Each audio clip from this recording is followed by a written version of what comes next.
Good morning to those of you who are just joining us. I'll just wait a minute or two for everybody to come in now that I've opened the webinar up.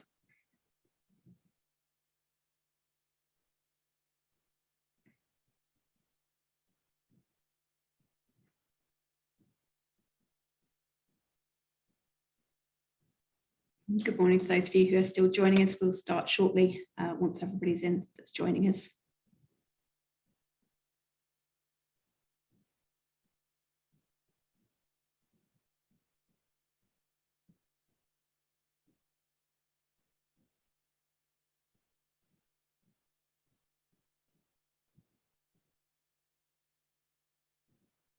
Okay, I can see from my screen that we've still got a few people coming in, but I think as it's just gone 9:30, we will get started now, and people can join us as and when they're in. So good morning, everybody, and welcome to this morning's webinar on IT disputes. My name is Rowan Turrall, and I'm a partner and the head of the dispute resolution team at Boyes Turner. Over the years, I've dealt with a wide variety of IT disputes, and today I'm going to draw on some of that experience and look at some cases to hopefully guide you through some of the potential pitfalls that can arise. If you'd like to ask any questions, then please feel free to use the Q&A function. And if I don't get the chance to answer those questions today, then I'll follow up with you separately afterwards by email. So what are we going to be looking at? The term IT disputes could cover a wide range of situations. And with an hour, we've not got a huge amount of time to dive into a lot of detail on some of those. So I'm not going to single out any particular area. For simplicity, I'm just going to use the catch-all descriptions of IT projects or IT solutions and the terms supplier and customer, but I appreciate that actually the technicality and what can be involved goes much beyond that in many cases. I'm also only going to focus on the contractual issues. Don't forget though that licensing can also cause a lot of issues, and my one point of reflection on that for licensees may sound really obvious, but it is one that can be overlooked. And that is simply to make sure that you're adequately licensed for what it is that you're wanting to do. Make sure that there's a mechanism to flag within your business any risk that the license terms might be breached.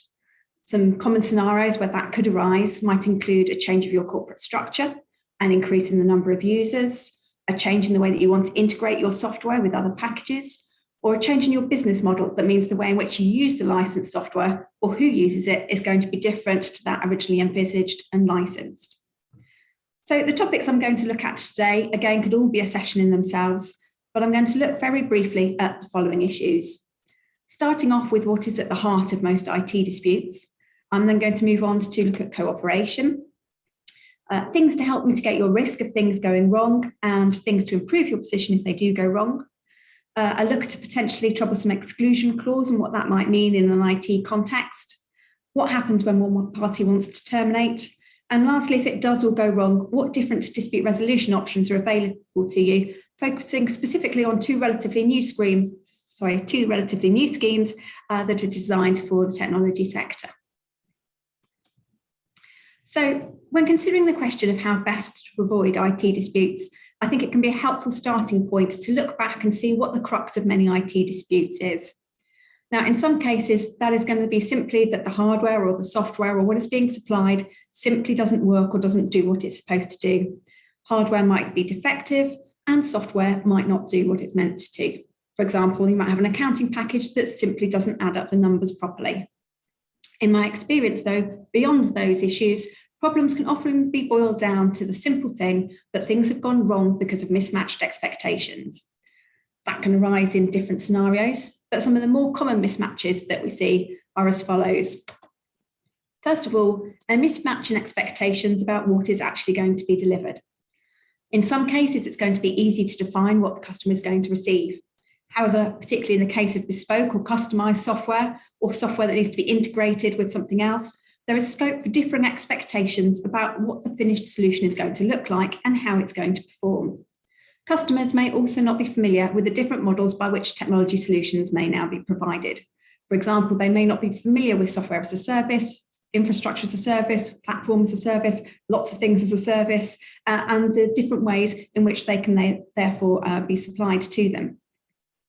Problems can arise because it can be hard in some cases for the customer to explain precisely what it is that they want, and that can obviously make it very difficult for a supplier to deliver. That also ties into the next problematic issue of what has been promised to the customer. If there is disconnect between those responsible for selling the solution to the client and the technical teams or the service teams responsible for delivering it, promises may be made to the customer in terms of what can be delivered and when, that simply cannot be met. At the lowest level, that can cause issues with the smooth delivery of the project, but at the more serious end of the scale, that can lead to disputes involving claims for misrepresentation, subject to any relevant contractual provisions. This highlights the need to ensure those responsible for winning contracts within your organisation understand what can be delivered and to ensure that it can be before they make promises that subsequently can't be kept. I'm going to look very briefly at the case of BSkyB and EDS, in which EDS was found liable to Sky in deceit for misrepresenting that they had carried out a proper analysis of the amount of elapsed time needed to complete the initial delivery and go live of a contact centre, and that they held and had reasonable grounds for holding the opinion that they could and would deliver the project within the timescales represented. The court found that representation was false, as there was no proper analysis and no reasonable grounds. The representation was made dishonestly by someone who knew it to be false. EDS intended Sky to rely on the representation, and it did so, and accordingly EDS was liable to Sky in deceit for the misrepresentation. Furthermore, EDS made representations to the effect that it had developed an achievable plan, which had been the product of a proper analysis and replanning exercise to produce an achievable programme. That representation was found to be false and made negligently. So that just demonstrates the pitfalls that can occur when describing what it is that is going to be delivered and when. Another area where disputes can arise is in relation to the amount of resource that is needed to deliver a project. I'll touch on this in a bit more detail when I look at some of the cases. However, this is an issue that can affect both suppliers and customers. Introducing a new IT system in whatever format that might be can be extremely disruptive for individuals within a business if they're expected to continue with their normal day job, as well as doing the tasks associated with implementing the project, such as training or testing. The risk of disputes can be minimised if both parties clearly understand the amount of resource that will be needed and when. For example, does data need to be cleaned up by the customer before it can be transferred over to a new system? Are there realistic timescales in place for that process? Businesses can sometimes seriously underestimate the amount of time that needs to be spent cleansing data and ensuring it is in the correct format for a new system, and that can cause big problems during implementation. Now, last on my list, I've just put this expression, messy contractual paperwork. That's obviously not a technical term, but it may be one that some of you recognise and are smiling wryly about as you see it. It's not an issue that arises solely in IT contracts, but I find that because of the way that IT contracts are often set up, they are particularly prone to this issue occurring. And one of the areas where I've seen the issues arise is in relation to when there's a disconnect between the front part of the contract and the schedules. Lawyers may have spent ages making sure that the terms and conditions in that front part of the contract are worded really well, and they've included references to schedules for various other documents to be prepared and incorporated by others on a project-by-project basis. But those schedules might not be attached at all. In a previous case, I had a Schedule 1, which should have been an end-user license, and when I turned to that page, all that was part of the signed contract was a sheet of paper which said Schedule 1. Consistency is also key. Staying with the theme of the schedules, think about whether the language which is used across the contracts and the schedules is consistent, particularly in relation to defined terms. It can be a nightmare for me to find a phrase which is being used as if it was a defined term, only to find that it's not actually being defined anywhere. And that's more likely to happen when different parts of the business have drafted different parts of the agreement. There may also be reasons why there are different agreements with different sets of terms and conditions for one project, depending on what it is that's being delivered. For example, you might have a services agreement and a software licensing agreement. It's important to think about whether those terms and conditions are consistent. So I'm going to move on to my next topic, which is the question of cooperation in IT projects, a really important topic. And to look at that, I'm going to review two fairly recent cases. The case of Sanderson Limited and Simtom Food Products, and then the first instance decision in the case of Triplepoint Technology and PTT. The Sanderson case is also a helpful practical illustration of some of those issues that I've just mentioned that can derail projects, and so I'm going to touch on those as I go through the case. First of all, though, a little bit of background. Both parties were seeking damages from each other following the termination of their contract for the supply of software, equipment, and associated services. Sanderson provides business and IT related services in connection with the supply of food and drinks, and Simtom is a manufacturer of cooking sauces and curry pastes and the like. They signed a contract in November 2014 and had a site visit in January 2015. There were subsequently various workshops between March and June 2015. In July 2015, there was a meeting at which the parties agreed to put the project back to September 2015. There was a little progress until February 2016, when there was a meeting to discuss the way forward. Now, there was a dispute about what was agreed at this meeting, but the claimant maintained it was agreed the parties would restart the project on the 1st of February 2017. In January 2017, they had emailed the defendant by the defendant's intention to restart the project the following month. There were then various email exchanges over the following weeks, including a request from the claimant that the defendant provide a date for a kick-off meeting. The claimant advised that the failure to restart the project before the end of March 2017 would leave them with little choice but to consider the project to have been frustrated. The defendant declined to set a date, and the claimant instructed solicitors. Those solicitors wrote to the defendant indicating that the defendant was in repudiatory breach and gave notice of acceptance of that breach, bringing the contract to an end. Now, as my first side point, the judge commented on his views of the witness's oral testimony, and his comment on the defendant's finance director was as follows. He was inflexible in his views, and there is nothing to suggest that he ever had any enthusiasm for the project.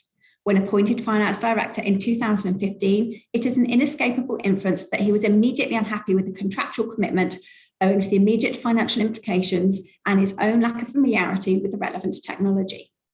Now, changes to personnel on both sides of the fence partway through can have a massive impact on projects. It's hard to give you any specific advice on how to deal with that, other than to flag it as a risk that is something that both sides need to be very alive to if it arises.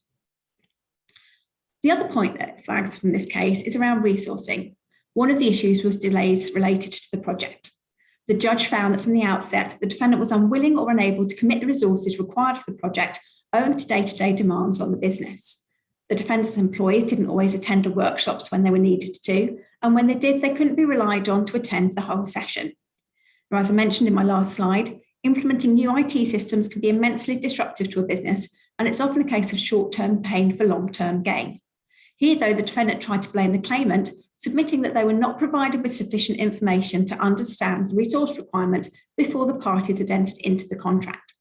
The judge dismissed that suggestion and found that, amongst other things, the claimant provided an outline proposal which gave extensive details of the intended project with detailed descriptions of the work to be undertaken by the defendant's staff. So going back now to the decision, the judge looked at the nature of the relationship between the parties, and he commented, as I've written on the bottom of this slide on the screen. The important thing is that last sentence: in the absence of a specific contractual provision requiring parties to cooperate with one another in this way, a duty to do so would be implied. So, having looked at the history of the project, the judge concluded that Simtom was responsible for almost all of the delay that had occurred. As I just mentioned, he decided it had been unable or unwilling to commit the resources required for the project and had then not cooperated in the arrangement of the kick-off meeting to restart the project. Those failings were a breach of its contractual obligations. The judge found that the most obvious explanation for Simtom's failure to engage was that it was no longer ready, willing, or able to proceed with the project. Once Simtom allowed the March deadline for the kick-off meeting to pass without taking any steps to cooperate, Sanderson was entitled to infer that Simtom had no intention of performing its obligations under the contract. Simtom therefore renounced the contract by declining to cooperate with Sanderson in restarting the project, and Sanderson was entitled to accept the repudiatory breach, which it did by its solicitor's letter. Sanderson was therefore entitled to recover for damages to be assessed. So here we have an example of an implied duty to cooperate and a breach giving rise to a right to terminate for repudiatory breach. Things might not always be that straightforward, as demonstrated by my next case. And that next case is Triplepoint Technology and PTT. Now, some of you may be very familiar with this case in relation to the Supreme Court's decision last year, in which Lady Arden described the Court of Appeal's approach in relation to liquidated damages as a radical reinterpretation of the law. And there was a temporary blip in which everybody wasn't quite sure what the impact of the Court of Appeal's decision was going to be until the Supreme Court then set matters right again. I'm not actually going to cover that issue today, but if any of you are using liquidated damages clauses in relation to delay, and the case was in relation to an IT project, then the Supreme Court's decision is worth a read. But today I'm going to look at the first instance decision instead, which was given by Mrs. Justice Jefford in the TCC. The issues that I'm going to focus on weren't then part of that subsequent appeal to the Court of Appeal and the Supreme Court. By way of background, TPT, the claimant, is a company that designs and develops and implements software for using commodities trading. PTT is a customer which undertakes commodities training, and it wanted to procure a new commodities training, risk management, and vessel chartering and operations system to replace its existing system. TPT was engaged for that purpose, and in brief terms, the project failed. In the proceedings that followed, both parties alleged the other was in breach of contract, and there were the usual arguments over who was actually entitled to terminate. There were numerous issues to be determined by the court, including that liquidated damages question, but the one that I want to pick up on for today's purpose is whether there was an implied terms that the parties would cooperate with each other to perform the contract. By the time of the trial, it appears that the parties had accepted there was such an implied term, and the issue was what amounted to a lack of cooperation sufficient to be a breach of this term. TPT relied heavily on the case of Anglo Group plc and Winter Brown & Co.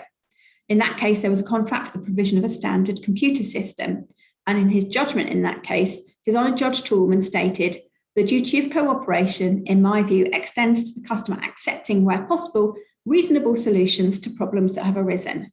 In the case of unimportant or relatively unimportant items that have been promised and cannot be supplied, each party must act reasonably, consistent, of course, with its rights." He went on to set out what he thought such an implied term should include. And he said that in relation to a contract for the supply of a standard computer system, it's an implied term that the purchaser communicates clearly any special needs of the supplier, that the purchaser takes reasonable steps to ensure that the supplier understands those needs, and that the supplier communicates to the purchaser whether or not those precise needs can be met, and if so, how they can be met.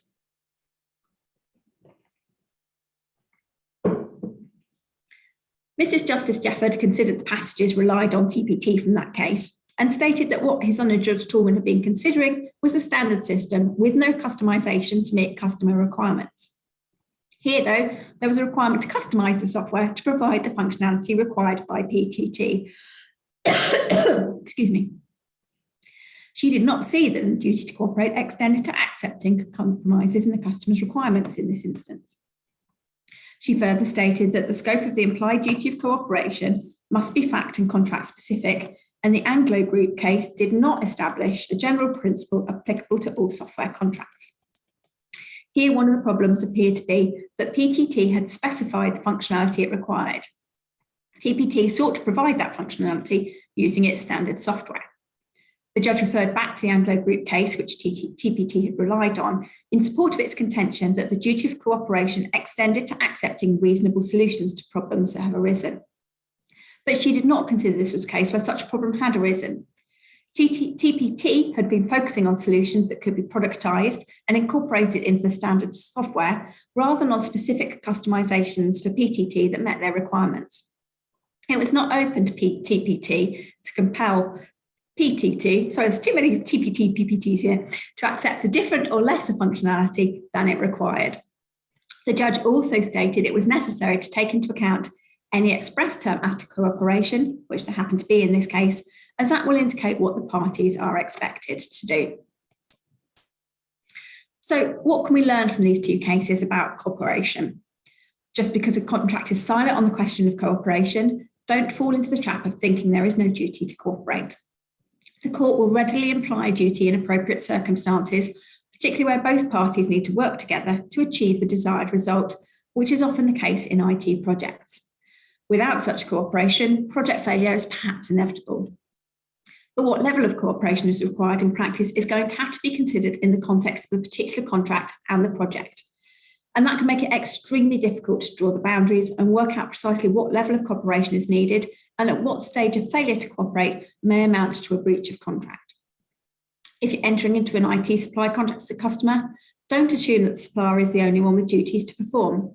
In most cases, you're going to need to ensure that you have in place sufficient resources to support the implementation and to undertake any training that might be necessary. Make sure that you understand what will be required from you before entering into the contract. So for suppliers, a right to terminate for a failure to cooperate will not be lightly inferred, and each case is going to be assessed on the facts of your case. Don't assume that you can use the duty of cooperation to require your customer to accept something different to that which you've contracted to supply. So next, I'm going to move on to a case which dealt with an exclusion of liability. For those of you who attended our 2021 contract law update, you'll be familiar with this case from that presentation, but I think it's an important one to repeat and emphasise in the IT context, as it's a scenario that may arise frequently. The case is CIS General Insurance and IBM. IBM contracted with Co-op Insurance for the implementation of a new IT system and the management of that system for 10 years. IBM subcontracted the supply of the party, and there were issues which resulted in IBM missing some important milestones. IBM issued an invoice in respect of a later milestone, which CIS refused to pay, as it said that the payment was not yet due. IBM then purported to exercise a right to terminate in respect of the non-payment. CIS argued that IBM did not have that right to terminate as the payment was not properly due, and IBM was therefore a repudiatory breach of the contract, which it purported to accept. CIS brought a claim for damages, which included a claim for £128 million in respect of wasted expenditure from IBM's alleged wrongful termination. The court determined that IBM was not entitled to exercise its right to terminate and was therefore in breach of contract. Again, this is a case with numerous issues in it, but the one I'm going to focus on was CIS entitled to succeed in its claim for wasted expenditure, or whether that claim was excluded by the terms of the contract. IBM relied on the clause that I've set out on the screen with my highlighting, from which you'll see that important wording: neither party should be liable to the other for loss of profit, revenue, savings, etc. IBM argued that although CIS's claim was framed as a wasted expenditure claim, on analysis it was a claim for loss of profit. Although calculated by reference to expenditure incurred, the actual loss was profit, revenue or savings that would have been earned by that expenditure if the contract had not been breached. CIS argued that a claim for wasted expenditure was not a loss of profit claim, but here the court disagreed with CIS. Mrs. Justice O'Farrell said that the starting point was to look at the contractual benefit that had been lost as a result of IBM's repudiatory breach of contract. Here, the loss of the bargain was the savings, revenue and profit that would have been achieved by having an IT system that was anticipated to increase CIS's business competitive and to produce substantial savings, increased revenues and increased profits. A claim for damages of this nature can either be framed as reliance loss, which is the expenditure incurred in reliance on the defendant's promise, or alternatively, it can be framed as expectation loss, which is the financial value of the expected contractual benefit, such as lost profits. CIS had advanced its claim here as reliance loss, but Mrs. Justice O'Farrell said that did not change the characteristic of the losses for which the compensation was sought. It was simply a different method of quantifying the loss of bargain. She therefore found that the claim was excluded, whether it was quantified as lost profit, revenue and savings, or as wasted expenditure. But she also commented on the case of Royal Devon and Exeter NHS Foundation Trust and Atos, in which a wasted cost claim was allowed by the court, even though there was a similar exclusion clause. She distinguished that case on the basis that the benefit lost there was not a financial gain. There, the claim was an NHS trust rather than a commercial organisation. So what should we note from this case? Clauses excluding loss of profits are commonplace in IT contracts. The circumstance of this case, in which the ultimate benefit for the party purchasing the software or service is going to ultimately be profit related, is likely to be mirrored in many projects. As always, these cases often turn on the particular facts and the wording of the clause in question. But in light of this case, there should be renewed focus on the drafting of such clauses, particularly for those of you on the customer side. You need to think very carefully about whether a clause phrased in a similar way to the one here is going to be of value to you, or is going to potentially result in you being very restricted in the losses you may be able to recover in the event of there being a breach. So this next section is going to cover off some points to watch out for, which may either help you to avoid getting into a dispute or help improve your position if things do go wrong. Again, some of these aren't specific to IT disputes, but they're ones that I particularly see arising in this context. Now, the first area that I wanted to flag is to remember about disclosure obligations before you get anywhere near a dispute. Encourage anybody who might be communicating within your organisation to write everything as if it might one day be read by a judge. You obviously hope that it won't ever be, but if you take that approach, then it should hopefully help you minimise the risk of damaging your case or being embarrassed if things don't go according to plan. To illustrate this point, I'm going to take an example from the construction world, which is my go-to case for highlighting the perils of bad language. And that's the case of Walter, Lilly and Mackay. Mr. Mackay was the client in a construction project which had gone wrong, and the judgment is basically littered with examples of his language used throughout the project, whether that might be in emails or during meetings, and which were referred to in the evidence. I've popped a couple of them on screen. I always have to be extremely careful about how I actually write these, and I don't try to attempt to read them out with bleeps, in fear of accidentally committing a faux pas, which is forever then on YouTube. But you get the idea of the sort of language that was being used. Another example which I can read out is an email which he sent to the contractor saying, guess that when I have forgotten about you in a year's time, enjoying my £100 million home or selling one of my 40-metre yachts, you'll still be trying to wind up some other poor unsuspecting customer with your brand of mediocrity. A sad loser, gaining your kicks and being irritating. Suggest a new career as a traffic warden might be ideal, at least it wouldn't involve lying. Now, other than just giving me a little bit of amusement when I read these things out, you may be thinking, why is that important? Those emails aren't going to change who might have been responsible for delay or whether there was a breach of contract. And in one sense, you are quite right. On the other hand, the judge in the Walter Lilly case set out a lot of detail about these exchanges, including a summary of his views on the witness evidence which he had. He described the contractor's witnesses as reliable, straightforward, credible, believable, and conscientious. And he took 2 pages of the judgment to explain his views on why he thought Mr. Mackay was an unsatisfactory witness. And it's not just individuals who can get themselves into hot water on the personal front. In the case of the trustees of Ampleforth Abbey Trust and Turner and Townsend, the email which I've set out an extract from on screen was sent by the project manager on a substantial construction project. So even if faced with unacceptable language, ensure that your teams do not rise to the bait and that they remain professional in their responses. With widespread use of e-disclosure, it is really easy now to be able to enter into search terms into a system to see if any cheeky language has slipped in, particularly any slang that might be used to express dismay that something has gone wrong. Now, in years gone by, you might have relied on a team of diligent paralegals, undertaken a document-by-document review to plough through reams of emails to find the juicy ones, but that's no longer the case. One would hope that your staff would not use such language in external communications, but there's also a risk that internal communications might deteriorate in tone, particularly when discussing the customer or the supplier, as the case may be, where things are not going according to plan, and people may express their views of their opinions of what the other team is like. That risk is even greater now when there is such a plethora of informal communication channels, such as chat functions in Teams or WhatsApp messages. That informality can encourage the use of informal language, and there can be a tendency to forget that all of those messages can be disclosable. My next point, jumping around a little bit, is to make sure that once the contract is signed, where does it go and who is responsible for checking and making sure that it's followed? If there are changes to scope, for example, is there a formal change control process to be followed? If there is a delay, does some form of notification need to be given? Now, that's even more important when you're dealing on the other party's terms rather than your own, as there may be clauses that the team dealing with the project are not familiar with, and the contract may have just been put in the drawer. Next up is record keeping, hugely important but often overlooked. I'm often surprised how some large organisations seem to have no organised system for storing information relevant to projects that may subsequently be important if you're going to end up in a dispute. Sometimes even tracking down a complete and signed version of the contract can be a challenge. We also find that emails can get saved into an Outlook folder, and if they leave the organisation, there's no way for making sure that they get preserved.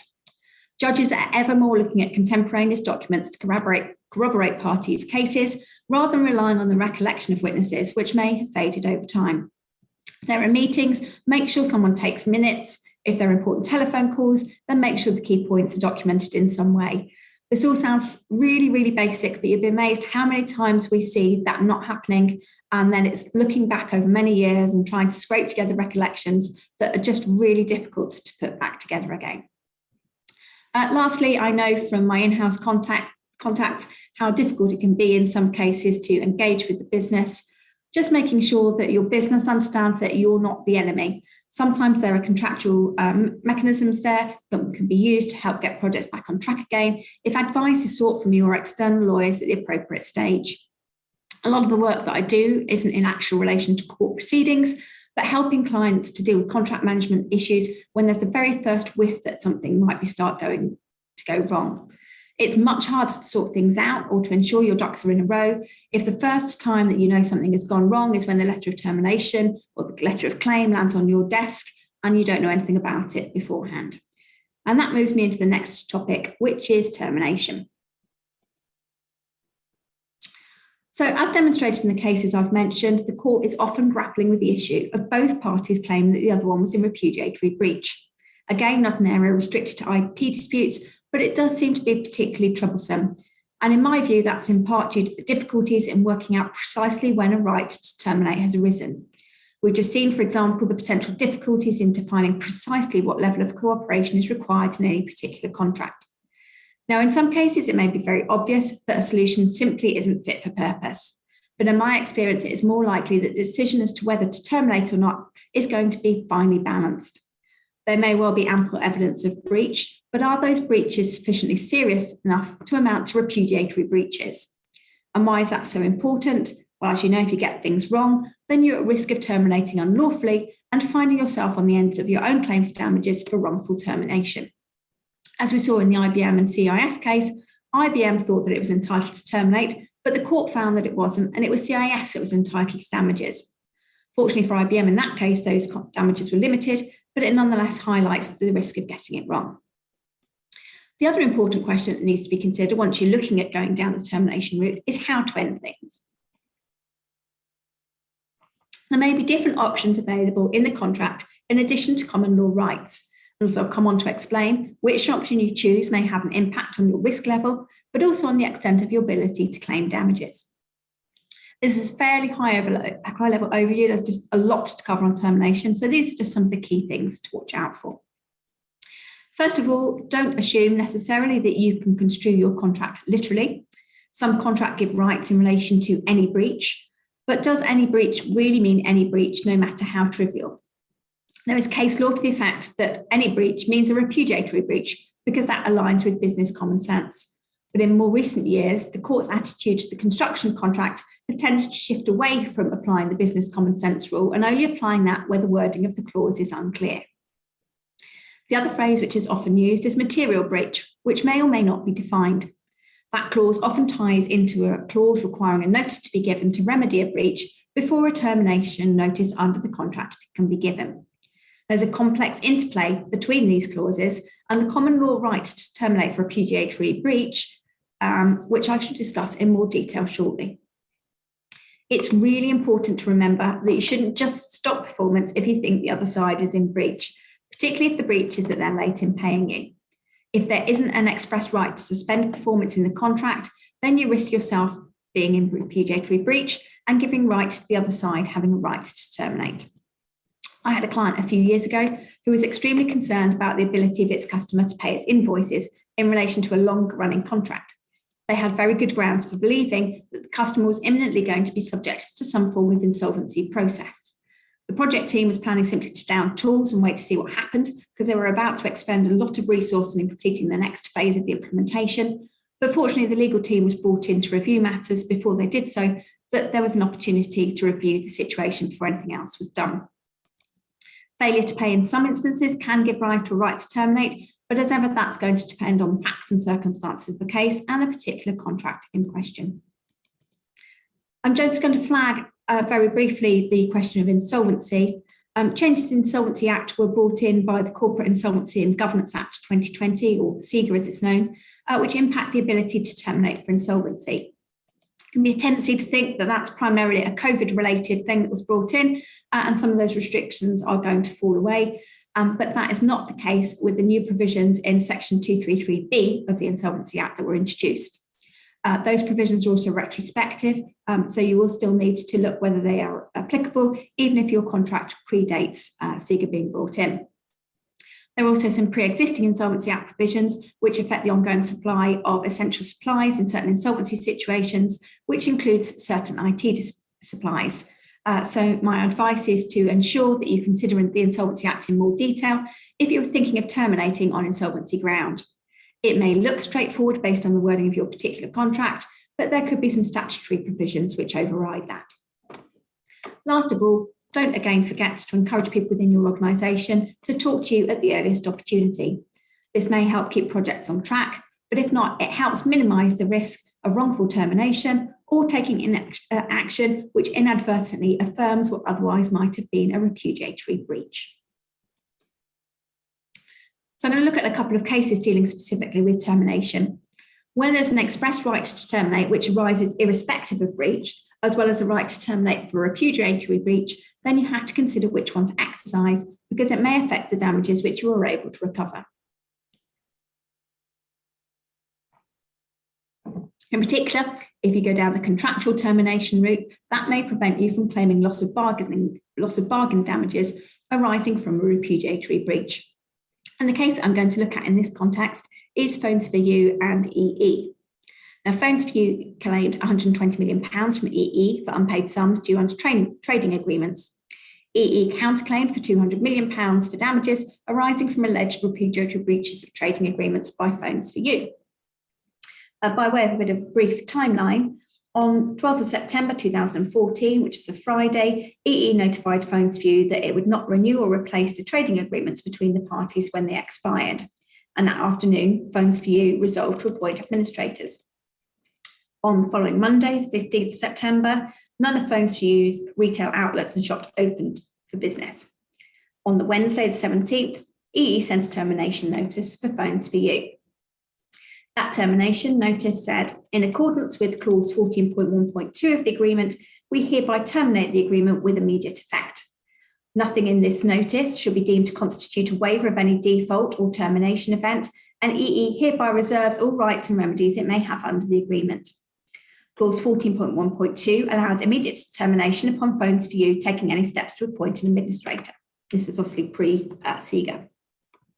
The important points to note here are that EE's termination letter referred only to exercising its no-fault contractual termination right. Although it subsequently sought to argue that Phones for You was in repudiatory breach because it could not perform the contract, nowhere did the notice of termination purport to exercise the common law right to terminate for repudiatory breach. The judge found that reserving rights or not waiving any other breaches is passive, and that a reserved right is not an exercised right. In essence, EE did not terminate the contract for repudiatory breach. The contract had already been brought to an end before it purported to accept a breach of the trading agreements as giving rise to their loss of bargain damages claim. It was therefore not entitled to loss of bargain damages, and its claim to do so was defeated by a summary judgment application.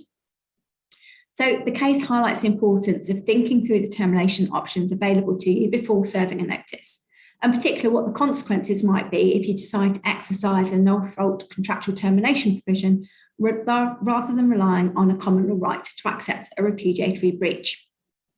If you want to claim loss of bargain damages arising from a repudiatory breach, you must clearly communicate that you are accepting a repudiatory breach of contract in your notice of termination, rather than reserving your rights and using a no-fault termination provision. So the next case I'm going to look at in relation to termination is another one that we covered in our 2021 contract law update. But again, I think it's one that's worth repeating for those of you who missed it, as it demonstrates very neatly the interplay between common law and contractual rights. The case is particularly relevant, I think, in relation to IT disputes, as the clause in question is one that's frequently seen in IT contracts in some form or another, which is a requirement to give a notice to the other party to allow them an opportunity to remedy breaches. And the case is Digital Capital and Genesis Mining Iceland, which related to Bitcoin mining. Now, the nub of the dispute was an agreement between the claimant and the defendant by which the claimant was to provide certain regulatory and software services. The claimant brought its proceedings primarily for unpaid invoices. The defendant alleged that the claimant was in repudiatory breach of contract and that was entitled to accept that breach and recover payments already made on the grounds of total failure of consideration. The claimant denied the breach and alleged that the purported termination was itself a repudiatory breach, which it accepted. So again, we have another scenario in which the parties were arguing about who was entitled to terminate. Now, the agreement in question contained the clause which I've set out on the screen. Both parties accepted that all the breaches relied on by the defendant were material and all in principle were remediable.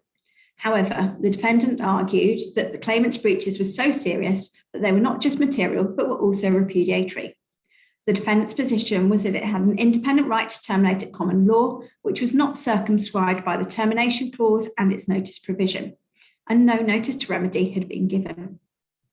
The judge said that on the face of it, the clause applied to any material breach, whether repudiatory or not. If clause 16.1 was looked at in isolation, then the judge said it would have been distinctly arguable that remediable material breaches would only be treated as repudiatory if they were not remedied within 30 days.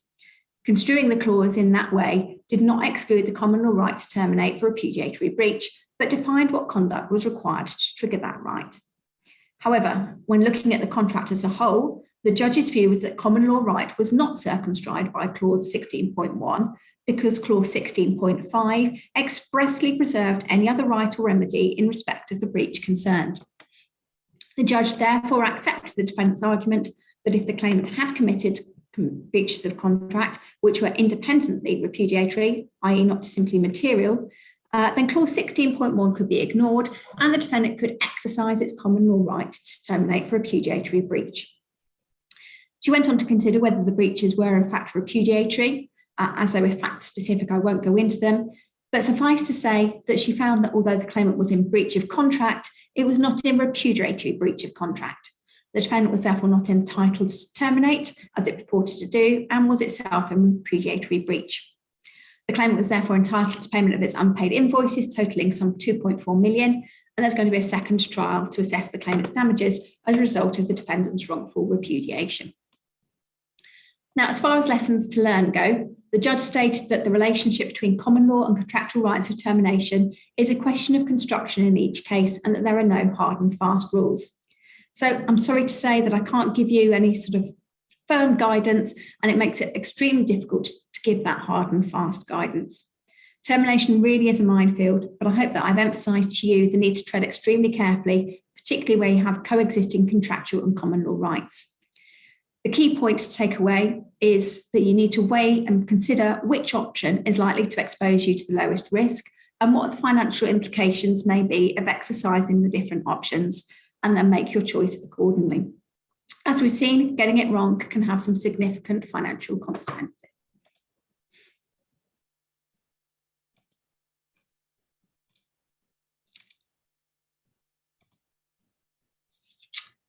So what happens then if you do still end up in a dispute? What options are available to you? Now, as well as the well-trodden routes of court proceedings and arbitration, there are a number of specific methods of dispute resolution for technology disputes that you might want to consider. So I'm going to finish up by giving you an overview of some of those. The first option that I'm going to look at is a relative newcomer, and that is the Society for Computers and Law Adjudication Scheme. The SCL Adjudication Scheme is described as a 3-month procedure for technology disputes, and that includes any dispute arising from a contract for the provision of tech-related goods and services, including software development contracts, outsourcing arrangements, systems integration contracts, IT consultancy contracts, software licensing agreements, blockchain smart contracts, and cloud computing contracts. So a really wide variety of things that can be included. No limit on the size or the scope of disputes can be referred to the scheme. At the moment, the SCL has appointed a panel of adjudicators, which when I looked the other day, currently consists of 9 eminent IT law practitioners, which includes barristers and solicitors. The scheme has drawn its inspiration from the statutory adjudication for construction disputes, which some of you might be familiar with, which has been in existence for just over 25 years. But they've picked out some of those features and sort of blended them to make them more suitable for IT.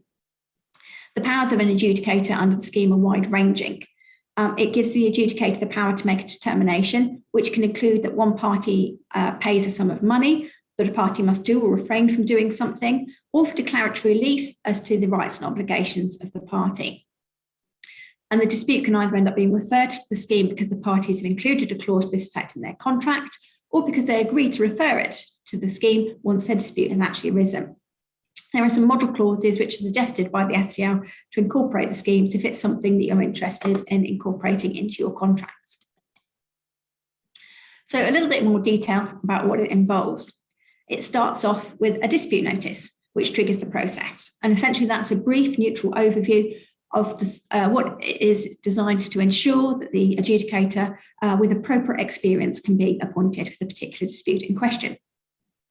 That notice includes evidence of the agreement to use the scheme, the names of the parties, addresses and external advisors if known, the nature and scope and approximate value of the dispute in neutral terms, and the nature and the technology or the technical solution that's involved. And last, it has to state whether there's a preference for a legally or non-legally qualified technology specialist. Within 3 working days of receiving that notice, the respondent has to serve a response notice, which isn't to exceed 2 A4 double-spaced pages, which says whether the respondent agrees with the matter set out in the dispute notice and whether they intend to counterclaim. Any counterclaim to come within the scheme has to arise from the contract or subject matters to which the original dispute relates. The adjudicator then gets appointed by the SCL, and this is where the formal process then starts proper in terms of the full case being set out. But it's very speedy. Within 10 working days of the date of the dispute notice, the claimant has to serve on the adjudicator and the respondent a statement of case. This is effectively the document which sets out the full details of the dispute. The respondent then has only 10 working days to serve their response and any counterclaim. The claimant can then serve a response to any counterclaim and a reply within 5 working days. And lastly, the respondent can serve a reply within 5 working days of receiving the response to the counterclaim. Now, you may think those are incredibly short timescales, but one of the key features is that all of these statements of case have to be limited to 10 A4 pages in double-line spaced 12-point font, unless the parties have agreed otherwise or the adjudicator directs otherwise. So the speed is tied in to there being real kind of brevity in what is put before the adjudicator. And that includes the accompanying documents. The statements of case can be accompanied by supporting documents, but that's not to exceed the equivalent of 1 standard size A4 lever arch file of single-sided documents. Now, the scheme really is aimed at a quick and efficient result. But beyond the statements of case, it's the adjudicator to determine what procedure they're going to adopt, and the rules give them real flexibility and wide powers to adopt the appropriate method that they think to resolve the dispute, whether that's to proceed on an inquisitorial basis or an adversarial basis to come up with their decision. The adjudicator has to deliver their decision no later than 3 months from the date of the appointment. Now, what the state of the decision is where this process becomes an interesting proposition for IT disputes. The process is, unless otherwise directed, the decision can be immediately enforced. Either party can refer the dispute to court proceedings or arbitration, but unless until they do, the dispute and the dispute is actually finally determined, the adjudicator's decision is binding. If one of the parties wants to refer the dispute to court or to arbitration, then they have to do so within 6 calendar months of the adjudicator's decision. Otherwise, it becomes final or binding for all purposes. So what happens then if you're allowed to immediately enforce a decision? What happens if the other party doesn't comply? Well, the Technology and Construction Court has developed an expedited summary judgment process for the enforcement of construction adjudications, and it's intended that that scheme can also be used to enforce decisions under the SCL scheme. If, for example, the adjudicator does award a sum of money, then the paying party must comply with that decision and the payment cannot be recovered unless a court or an arbitrator subsequently reverses the adjudicator's decision. The parties are jointly and severally liable for the adjudicator's costs, but he can order one party to reimburse the other party in relation to its share. The adjudicator also has the power to order either party to pay some or all of the reasonable costs of the other party. So why use the scheme? Now, one of the potentially attractive features of the scheme alongside its speed is that the process and the decision are both confidential. The parties are also required to act in good faith and to cooperate. although ironically, failure to do that may be the very reason that they're in the dispute in the first place. The SCL, as I mentioned, has appointed a panel of adjudicators who are experts in their fields. I'm sure some of you recognise the names of those who are involved, and they'd have a legal or a technical background. And that will hopefully give the parties the reassurance they will receive a carefully reasoned decision from somebody who really is an expert in the field. The scheme might also be useful, particularly in long-term contracts, where the quick resolution of an issue may help save a relationship that is likely to be irreparably damaged by the threat of protracted court proceedings. And in those circumstances, the scheme can help to act as a pressure valve to release the tensions between the parties quickly, hopefully allowing them to continue with their relationship. For those of you at the cutting edge of new technologies, another option to consider is the digital dispute resolution rules, which were introduced in April 2021. Now, these rules are designed for disputes arising from novel digital technologies, including crypto assets, cryptocurrencies, fintech applications, smart contracts, blockchain, and distributed ledger technology. The rules work on the basis that arbitrators with specialist knowledge will enable disputes to be dealt with in a timely and proportionate manner. And it's hoped that the reaching of the rules, as well as their flexibility, would give confidence to those facing disputes within the sector to use this method of dispute resolution. Again, we have speed of proceedings. Once the claimant has issued a notice of claim, there has to be an initial response within 3 days, which then paves the way for a tribunal to be appointed. And in the absence of other agreement by the parties, that tribunal has to use its best endeavours to decide the dispute within 30 days. Parties have to bear the cost of the arbitration, but the arbitrator can decide how to apportion the costs between the parties. Tribunal has discretion as to the procedure it adopts, as well as the form of the evidence and the argument that it receives. And one of the aims of the rules is to provide flexibility so that it can be adjusted in terms of the procedure to suit both the parties, the dispute, and the technology involved. And the tribunal will consult with the parties when determining that procedure. As a starting point, no party has the right to an oral hearing, and the tribunal has the power to determine the dispute purely on the basis of written submissions if it's appropriate to do so. In common with other forms of arbitration, the decision or award of the tribunal is final and binding, and there's no right of appeal and no other on the point of law, and no other right of appeal or challenge except to set out in the Arbitration Act. The rules provide for automatic on-chain dispute resolution. So if there is technical power to do so, arbitrators can directly implement their decisions within the digital asset system. There is an option of anonymity with only the tribunal knowing the party's identity. Now, as with arbitration normally and with the scheme that I've just mentioned, these rules don't apply automatically. They can be incorporated into a contract or a digital asset scheme by including appropriate text. Crucially, if you've agreed to use the rules to resolve your dispute, then generally you won't be able to go to court instead, as is the same with arbitration. You can also, though, agree to refer your dispute to arbitration pursuant to the rules once it's actually arisen.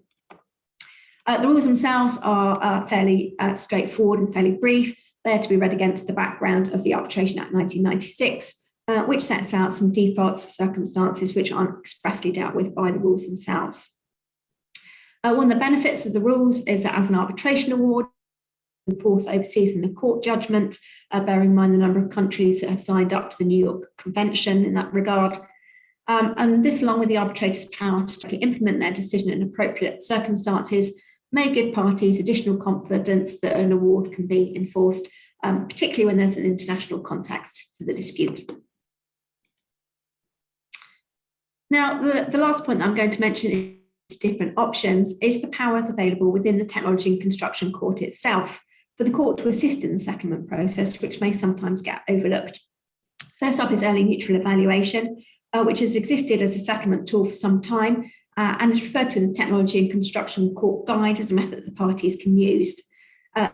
Enforced in 2015 when the civil procedure rules were amended, and judges have an express power now in CPR Part 3 to include early neutral evaluation as part of their case management directions. And that means it can be used even when one of the parties doesn't consent. Here's an alternative dispute resolution method. It's usually without prejudice. It's often non-binding, although the parties can agree otherwise. And whilst it can take a number of forms, Broadly speaking, it's a voluntary process which allows an independent neutral third party to give an objective view of the respective strengths and weaknesses of the party's case. The idea is that the parties will often take that into account when they're trying to settle the case. It can take place independently of court proceedings, but as I mentioned, the TCC guide includes specific provisions to allow for E&E during proceedings conducted in the TCC. And when using court-based E&E, the parties can have a judge as the evaluator, and that judge then takes no further role in the proceedings. The directions given within those court proceedings are usually agreed by the parties and may include whether there is to be an oral hearing and whether the evaluation is to be binding or not. As with any dispute resolution process, it's not suitable for all claims, and whether it should be considered will depend on the facts of a particular case, including the amount at stake and the issues that are in dispute. But in some cases, it may be a very useful tool to break a deadlock that otherwise may prevent a settlement, particularly when that deadlock is caused by a legal or a factual issue, and you don't want to wait to go all the way to trial, and it might not be perhaps suitable for some other way of getting a determination, such as a preliminary issue trial. The other ADR procedure mentioned in the TCC guide, just to touch on quickly, is the court settlement process. That's a form of mediation which is carried out by a TCC judge. If no resolution is reached, then that judge will take no further part in the court proceedings. It's also possible to agree a direction that if the settlement is not reached, the judge can be asked to give his view on various issues, including the likely outcome of the case and what would be an appropriate settlement. So then just wrapping up, now we've looked at some of the different options for resolving disputes.